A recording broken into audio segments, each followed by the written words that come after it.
कौनैन का मुख्तार खुदा तुमको बनाया,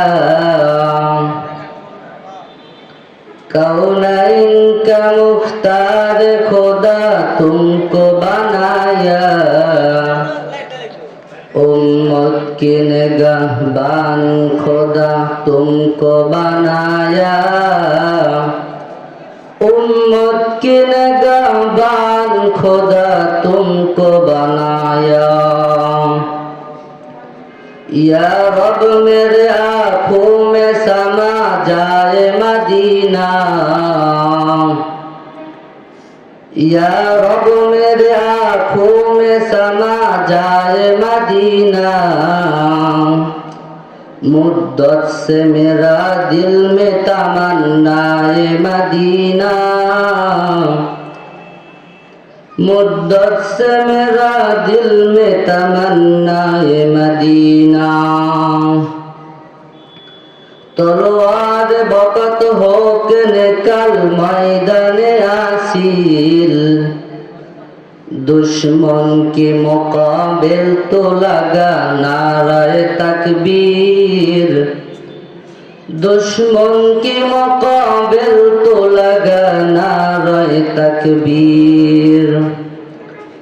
तू मर्द मुसलमान, तू मर्द मुसलमान, एक हाथ में तलवार एक हाथ में कुरआन। के दिल रे लतार गाছে, কে দিল রে লতার গাছে এত বড় কদু।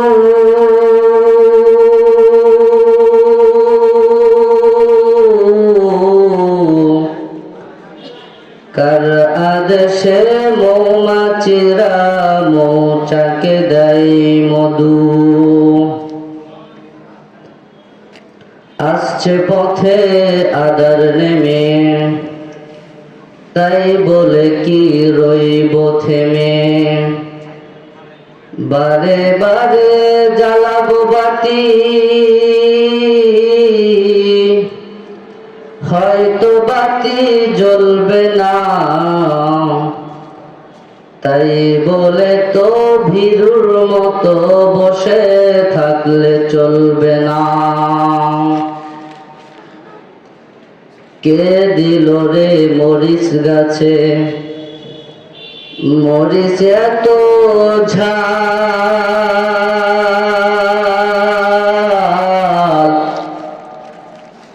কার আদেশে ভাদ্র মাসে পাকে গেছে তাল।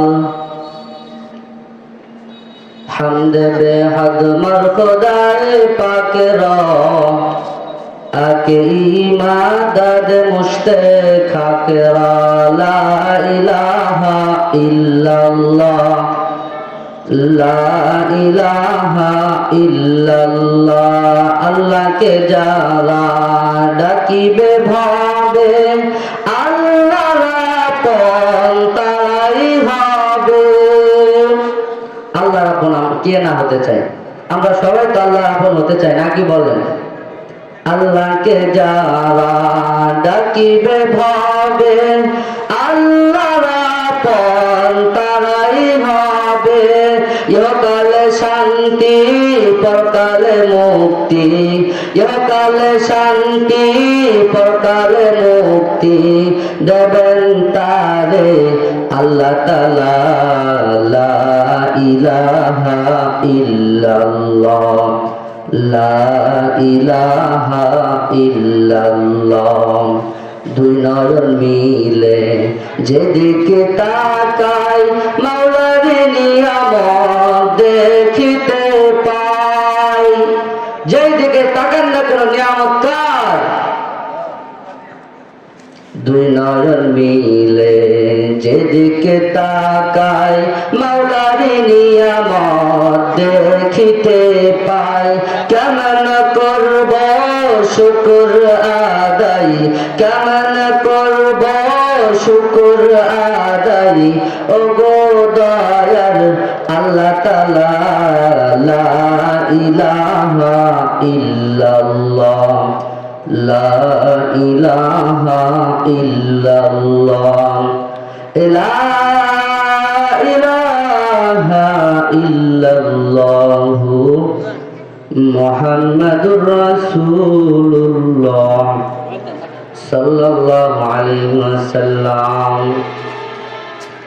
মুসলমান ভাইরা আমার, আল্লাহ পাক রব্বুল আলামিন পবিত্র কোরআনুল কারীমের ভিতরে ঘোষণা করেন, কুল হাল ইয়াস্তাউল্লাযীনা ইয়ালামুনা ওয়াল্লাযীনা লা ইয়ালামুন ইন্নামা ইয়াতাযাক্কারু উলুল আলবাব।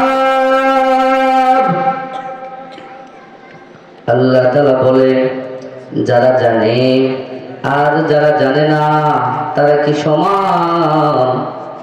আরো সহজ ভাষায় বোঝা যায়, যারা স্কুল কলেজ ইউনিভার্সিটিতে পড়ে আর যারা মাদ্রাসায় লেখাপড়া করে তারা কি এক? না, কখনো হতে পারে না। আরো সহজ ভাষায় বোঝা যায়, যারা জ্ঞানী আর যারা মূর্খ তারা কখনো এক হতে পারে না। সম্মানিত হাজিরিন, আমাদের বাংলার জমিনে দুই ধরনের শিক্ষা চালু আছে। এক নাম্বার জাগতিক শিক্ষা, দুই নাম্বার ধর্মীয় শিক্ষা। জাগতিক শিক্ষা যে সমস্ত প্রতিষ্ঠানে দান করা হয় ওই সমস্ত প্রতিষ্ঠানের নাম স্কুল কলেজ ইউনিভার্সিটি নামে নামকরণ করা হয়।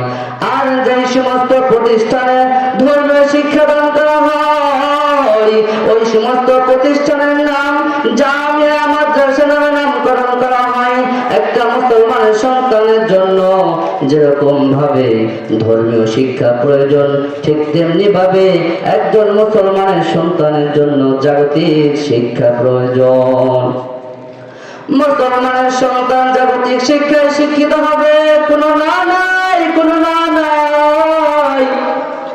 কিন্তু মুসলমানের সন্তান যদি স্কুলে পড়ার কারণে যদি বেনামাজি হয়, মুসলমানের সন্তান যদি কলেজে পড়ার কারণে বেরোজগার হয়, মুসলমানের সন্তান ইউনিভার্সিটিতে পড়ার কারণে যদি পর্দা না জানতে পারে, হালাল হারামের ধার যদি না ধারতে পারে, তাহলে মুসলমানের সন্তান তুমি শুনে রাখো সকল কাজ হারাম বলে গণ্য হবে। আর তুমি যদি মনে করো যে আমি স্কুলে পড়বো, আমি কলেজে পড়বো, আমি ইউনিভার্সিটিতে লেখাপড়া করবো, কোনো না নাই, না নাই, নিষেধ নাই। তোমাকে পর্দা মেনে চলতে হবে। একটা মুসলমানের সন্তান কিভাবে পড়ালেখা করবে, কিভাবে পর্দা করবে, কিভাবে নামাজ পড়বে, কিভাবে হালাল হারাম এগুলো ধার ধারবে, এগুলো যদি তুমি জেনে যদি স্কুল কলেজে পড়তে পারো, তাহলে তোমার স্কুল কলেজে পড়ার কারণে সকলেই কামিয়াবি হয়ে যাবে। ঠিক কিনা বলেন? সম্মানিত হাজিরিন, যেরকম ভাবে দেখেন আজকে স্কুলের ছাত্রের দিকে তাকান, দেখেন রাস্তাঘাটে কত নেশা করে, বিড়ি খায়, ট্যাবলেট খায়, কত কি কত বাবা টাবা খায়।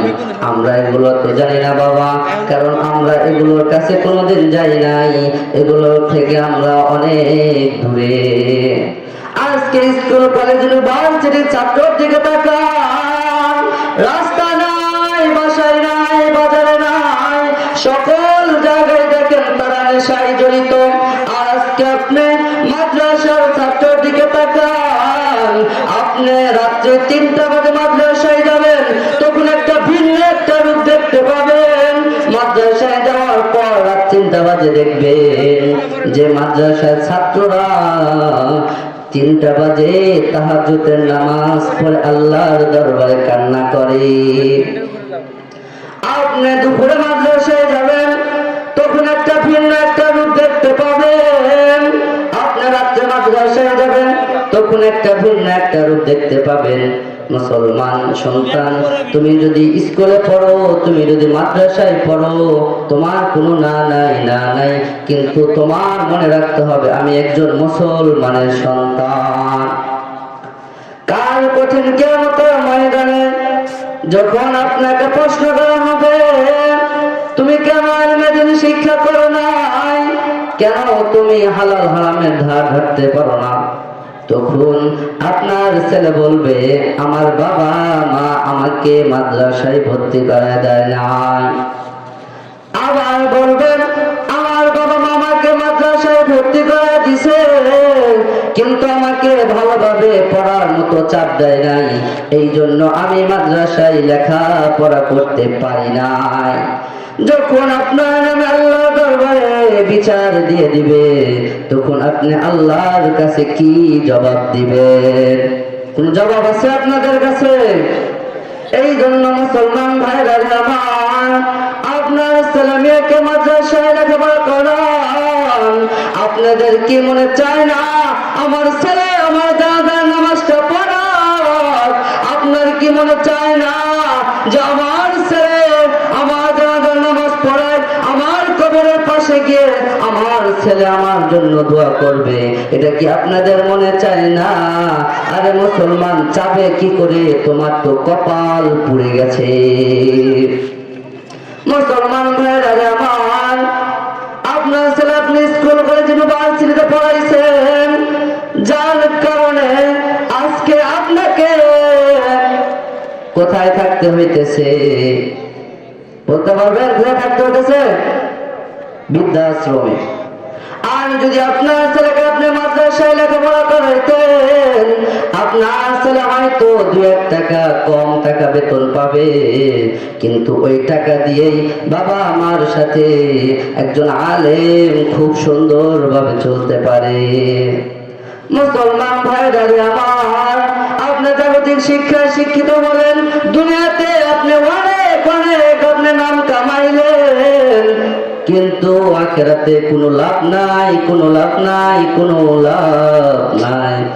মুসলমান ভাইরা আমার, আল্লাহ এত সম্মান আমাদেরকে দিয়েছে, যত বড় নেতা হোক না কেন যদি আমরা যাই আমাদেরকে চেয়ার থেকে উঠে বলে হুজুর বসেন। এই সম্মান দিছে কে? আল্লাহ তাআলা বলেন ওয়া তুইজ্জু মান তাশা ওয়া তুদিল্লু মান তাশা বিয়াদিকাল খায়র। ইজ্জত দেওয়ার মালিক হলো আল্লাহ। এই জন্য মুসলমান ভাইরা আমার, মাদ্রাসায় লেখাপড়া করে ঠকি নাই, বরং মাদ্রাসায় লেখাপড়া করে অনেক জিতে গেছি। এই জন্য মুসলমান ভাইরা, কমপক্ষে আপনাদের ছেলে মেয়েকে যতটুকু শিক্ষা করা ফরজ ততটুকু শিক্ষা দিবেন তো ইনশাল্লাহ? এই বলে আমার সংক্ষিপ্ত আলোচনা শেষ করছি। আমার জন্য দোয়া করবেন। ওয়া আখিরু দাওয়ানা আলহামদুলিল্লাহি রাব্বিল আলামিন। নাসরুন মিনাল্লাহি ওয়া ফাতহুন করিম। আসসালামু আলাইকুম।